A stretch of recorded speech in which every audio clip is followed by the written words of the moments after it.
کے 2020 کے ایوارڈ کے اعلان کے بعد ماہرین اردو کا رد عمل سامنے آ رہا ہے. اردو کی جانکار اس کی تعریف کر رہے ہیں. ساتھ ہی ان کا یہ بھی کہنا ہے کہ 2020 کے انعامات کا اعلان تو ہو گیا لیکن 2019 کے ناموں کا اعلان نہیں ہوا ہے. ایسے میں وہ سوال اٹھا رہے ہیں کہ کیا 2019 کے اردو اکیڈمی کے انعامات تقسیم نہیں کیے جائیں گے.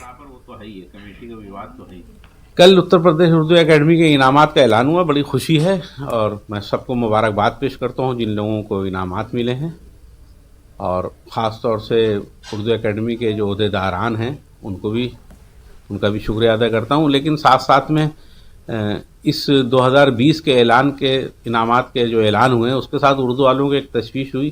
ہم تو 2 سالوں کی توقع کر رہے تھے کہ ان 2019 اور 2020 کے انعامات کا اعلان ایک ساتھ ہوگا، اور 2019 کے ظاہر سی بات ہے پہلے 2019 کے انعامات کا اعلان ہونا چاہیے تھا، اس کے بعد 2020 کا ہوتا، لیکن پہلے 2020 کا ہو گیا تو یہ تشویش بڑھ گئی کیا 2019 کے لیے انعامات نہیں دیے جائیں گے. ظاہر سی بات ہے کہ اس میں بہت سارے لوگ متوقع ہوتے ہیں اور بہت سارے حقدار ہیں جن کو حق ملنا چاہیے ان کا.